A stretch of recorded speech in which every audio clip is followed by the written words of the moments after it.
I'm just letting people in. We're going to get started. Randy and I are here.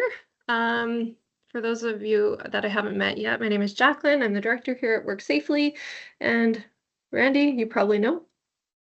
I'm trying to recognize some names, but yeah, I'm safety advisor here. I probably know lots of you. So today we just wanted to go through some of the recent changes on our audit tool. You would have received the email kind of outlining, and then we just thought it'd be a good idea to walk everyone through if some of us are visual learners and it's easier to just see the changes and have an opportunity to ask questions. So we just wanted to meet with everyone and let you know what's kind of happening, what's new in the zoo here. So can everyone see our screen here? I'm sharing the MHCA website. Yep. Okay, awesome. So we're going to go through a couple changes, and then we're going to get into the audit. So this is our new website. If anyone hasn't visited the website recently, the website launched in, I think it was November. And WorkSafely is embedded into the MHCA website. So you would go over here to WorkSafely. And now on the WorkSafely under here is the toolbar showing you all the WorkSafely resources on our website.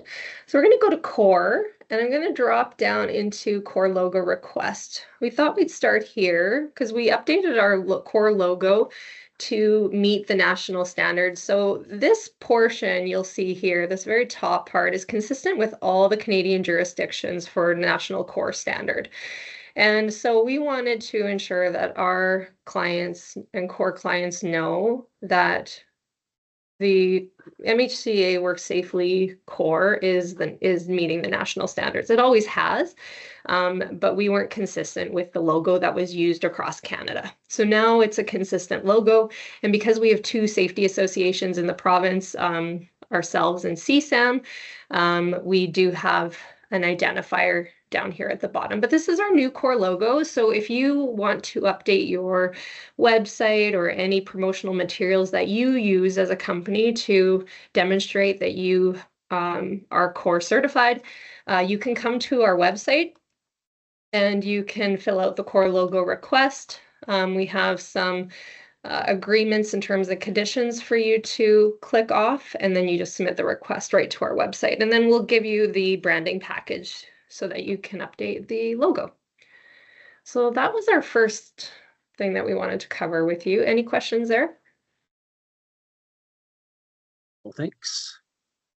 Yeah, we will. Randy just mentioned vehicle stickers and decals, and you believe you can just order those off of our website, and we are just updating those so that they're available as well.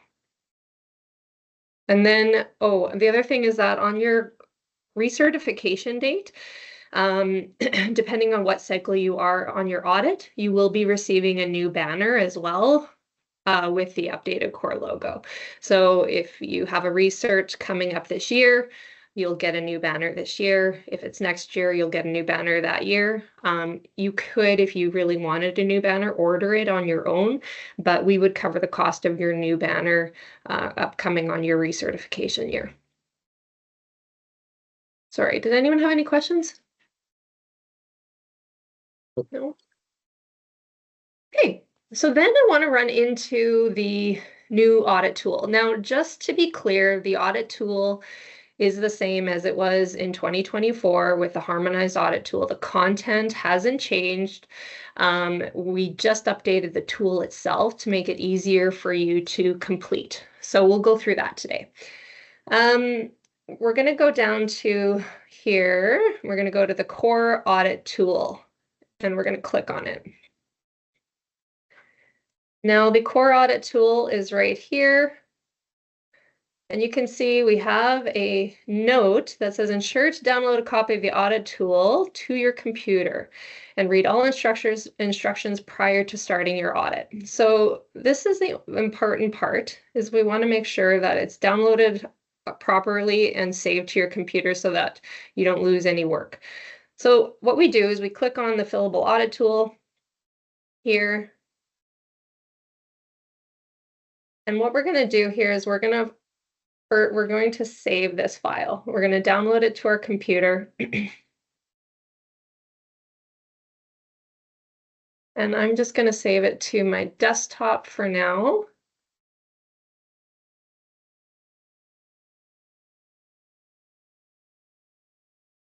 And now this file is going to be on my computer.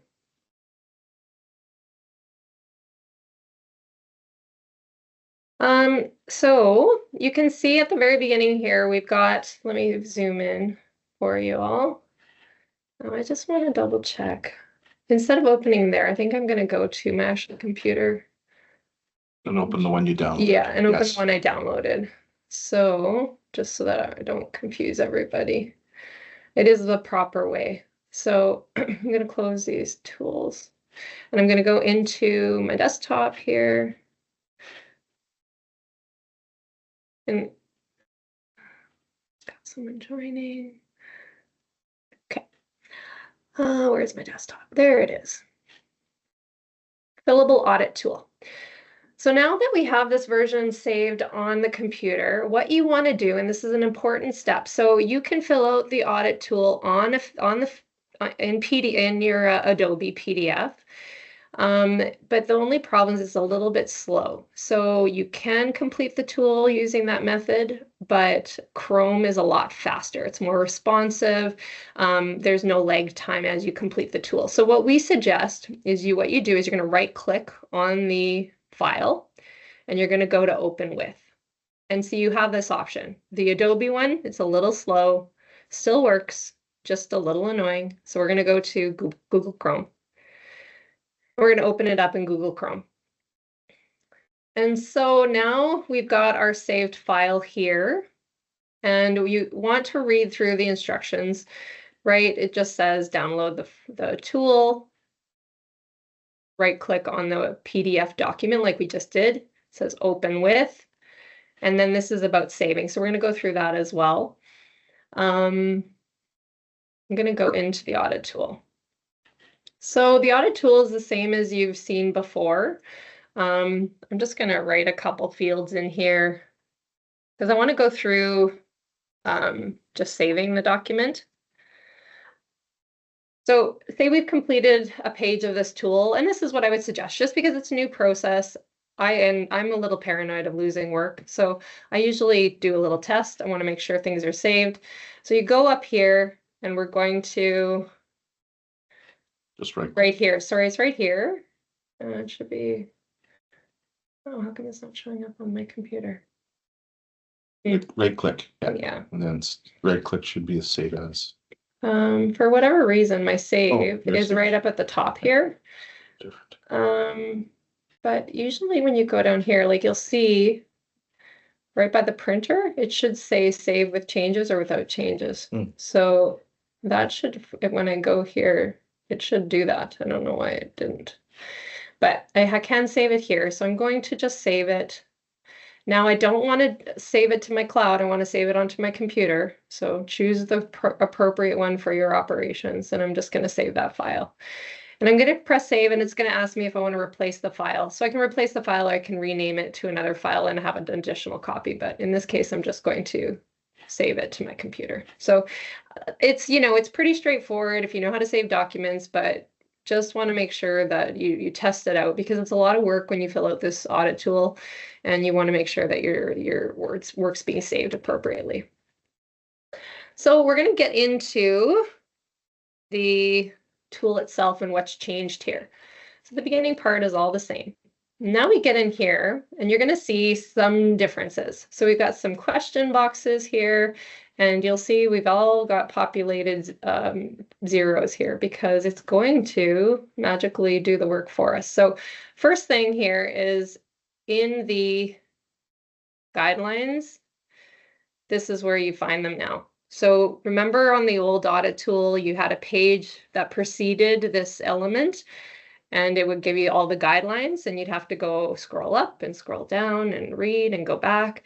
This tool now, all you have to do is hover over the question boxes for those questions, and it will give you the how to fill out that tool or how to answer that question and the criteria for that question. So now the guidelines are right there, and it'll be a lot easier for you without having to scroll up and down throughout the document.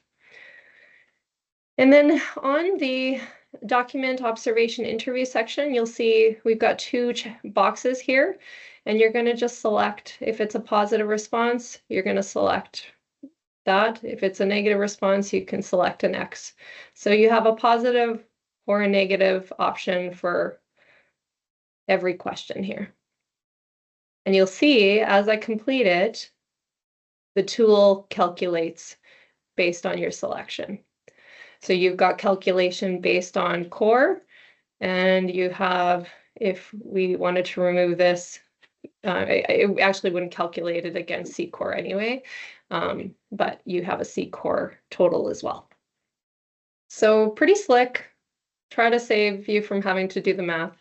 All you have to do is establish if you've passed those questions or not and met the criteria. And then just like always, any questions that you've scored yourself negatively on, you provide comments as to why you didn't meet the criteria. So any questions there? No? Okay. Then What about quick question? What about questions that require observation? I guess you would just go back and fill it in.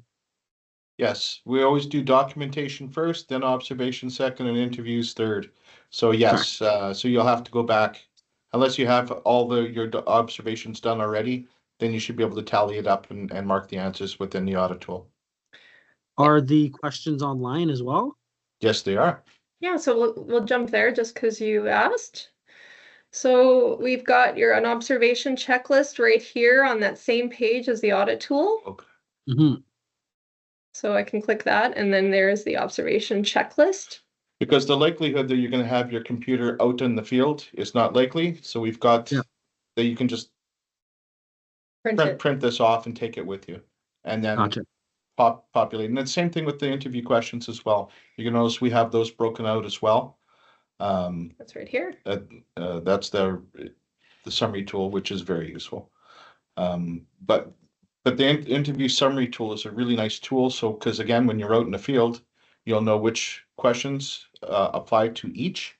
And we've also separated the actual questions there again, so you can print them off. What I've done is I've just laminated copies for myself. So this, because I use them all the time, and just have one of these summary tools to actually, when I'm doing an audit for a company, and that's the tool that I use, and then input all the information back into the audit tool when I'm done. Sure. Sounds good. Great question. And so, yeah, once you have your interviews or observations, then you complete this section. If you've got your majority of your interviews, you can select positive or negative according to that. And just like the audit tools previous, we still need no blanks for any of the questions. If there's blanks, you might be not scoring yourself correctly. But even on the OR questions, often what I still see to this day is where, because if you have one check mark, you're going to get full points, so don't bother with the other. But if there's an X there, then we've missed an opportunity for improving our program. So it'll get caught through the quality assurance check on your internal audit submission. So you'll know about it when you get your feedback. I'm just going to run to section 4. You'll see in a few sections and through the audit, you're going to see something that says an A and a B. So what happened before is this used to be one full question, and the guidelines gave you different scoring criteria. So it broke this one question into several parts, but because of the self-calculating tool, we had to actually separate those questions and give different scoring based on that. So you'll see these are exactly the same question, but the criteria in the guidelines is different. So for this question, we're going to award yourself points if you can verify that the safe work procedures are accurately reflect your work activities.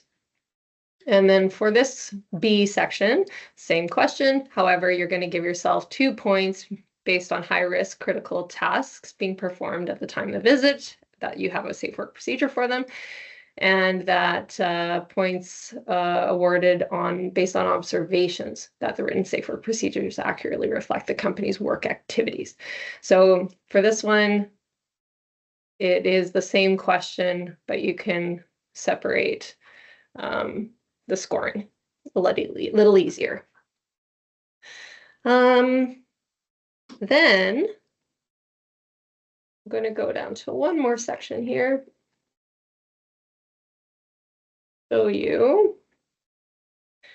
There's a few sections of the audit where we sometimes come across questions that are non-applicable. And so you'll see an extra box and a column along the right-hand side here for non-applicable. And so if it's your first audit, for example, 12.6, was an action plan developed based on the most recent core audit? Well, if it's your first audit, then this one would be non-applicable. So you can select that and it will adjust the scoring for you and basically remove those points from the overall score. You'll see when I selected it, this was 22 and this was 14 overall points available for this section. And now it changed my scoring. It also reflects the same thing at the end on the scoring summary sheet. Yeah, good point. I'm going to go to that section. Maybe I'll just get positives here. So I'll go down to the bottom where Randy referenced to show you that here's your scoring summary, and you can see in the sections that we completed in 1, 2, and 12, your scoring's been pre-populated and it lets you know if you've met the minimum criteria. And it also will start calculating your overall score. Yeah, because it was originally at a 396, so now it's down to 388 total. That's because of those non-applicables. So that's it. So we better save our work here because we're going to come back to complete this audit later. One thing you'll note is that in this section here in the Google Chrome is great because you can fill out the audit tool faster, but we are not able to do any digital signatures in Google Chrome. So we've just saved this document. Say we were completed the audit, now it's a finalized copy. You have to save it and go back in and open it as a PDF, Adobe PDF, in order to do those digital signatures, and then you can submit it. But let's just check in here. I'll show you. So I'm closing out because I did save it. I'm going to go back in.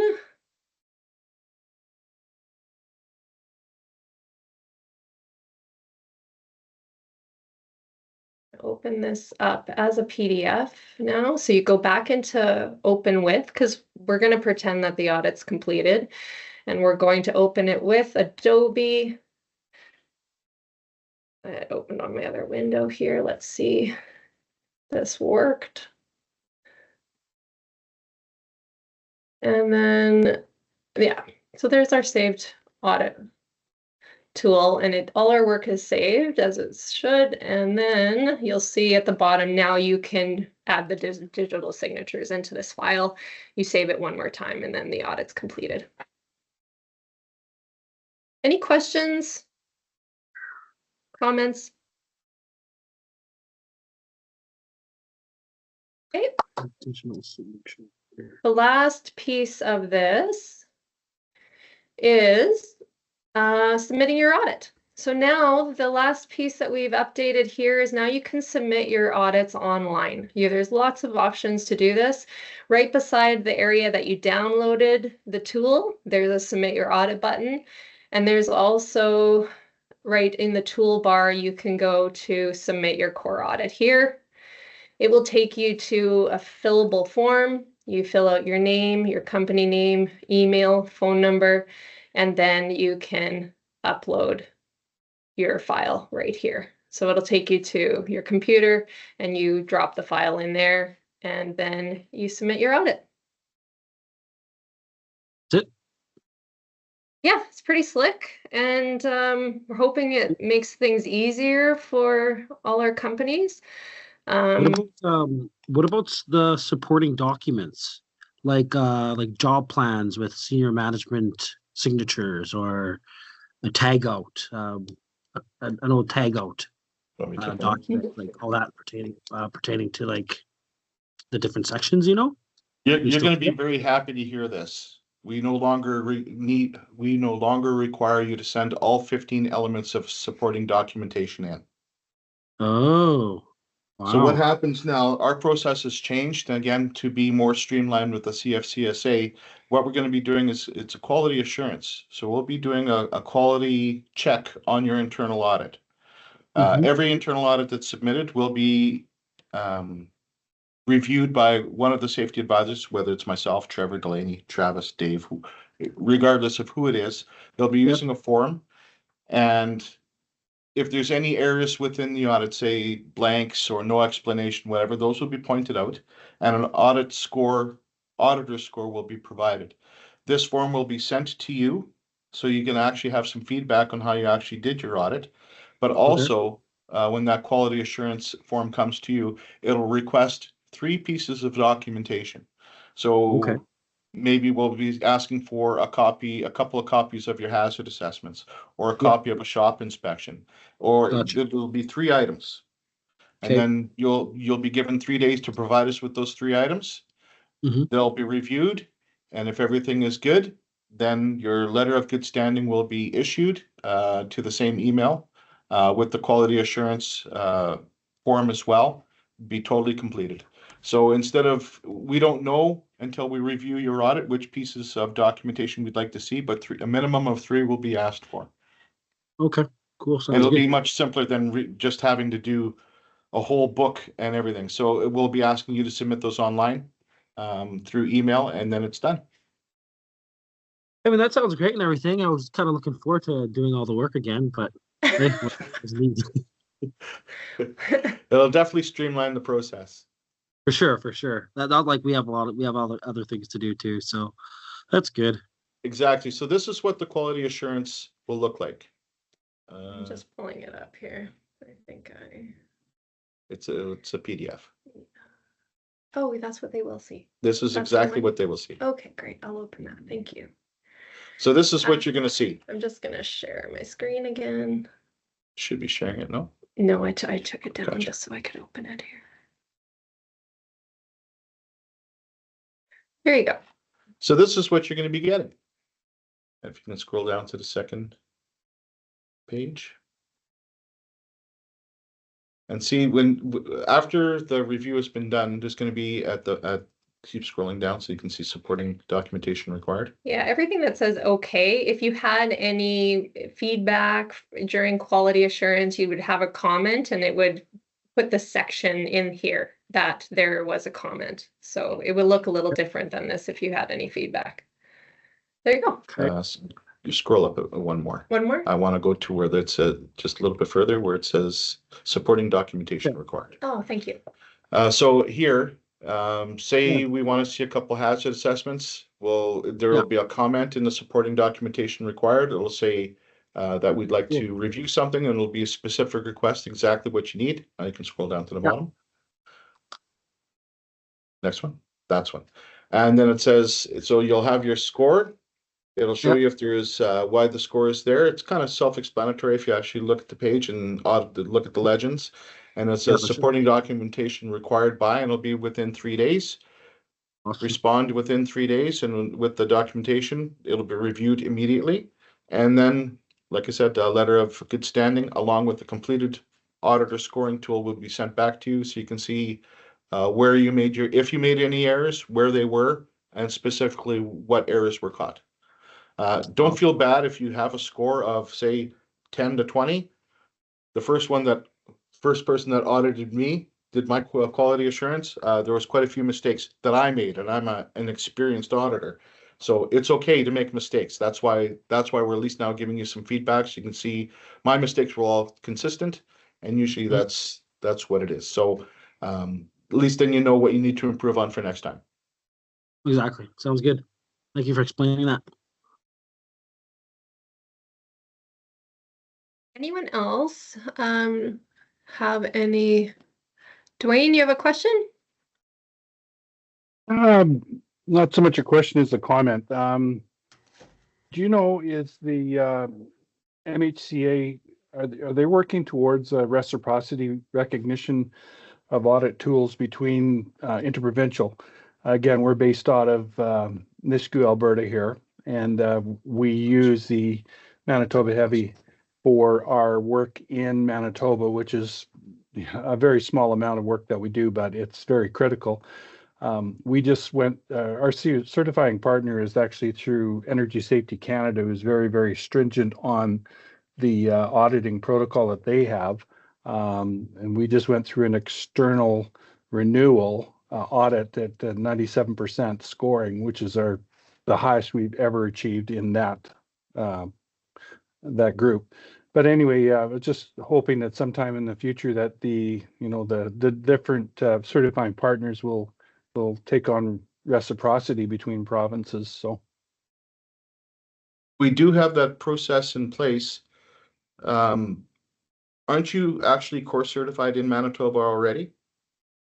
absolutely, yes, yeah, So you're talking different jurisdictions? correct, yeah. Yeah, the Energy Core and the National Core Standard for Construction are different, completely different bodies and completely different tools. So the core, the construction core national standard is harmonized across all Canadian provinces, and there is a reciprocity process to recognize core through different provinces. But Energy Core is different. Yeah, They're not in the same, CORE is just an acronym for a certificate of recognition. They use that same acronym, but it's a different audit completely. yeah, and we use the heavy construction in Manitoba because of our work there. We use Energy Safety Canada because they do recognize it in Saskatchewan and BC as well as Alberta for our COR, and which is a big bonus for us. But I mean, we still, this is a joy working with you folks. Getting our COR in Manitoba. It's a really good group and easy to work with. So thank you. Thanks, Dwayne. Anyone else have any comments, feedback, questions?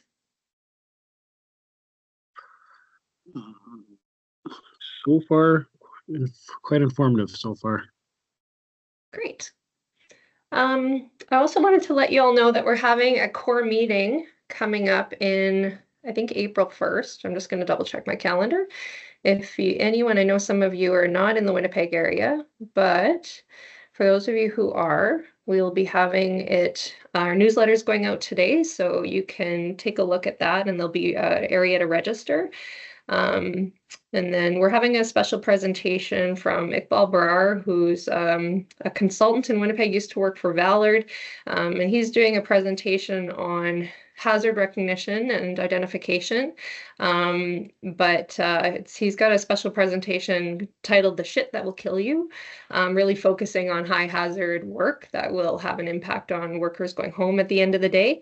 And then we also were just going to be going through overall updates of what we're up to here at Manitoba Heavy. So if you can attend, we'd love to see you in person at that meeting.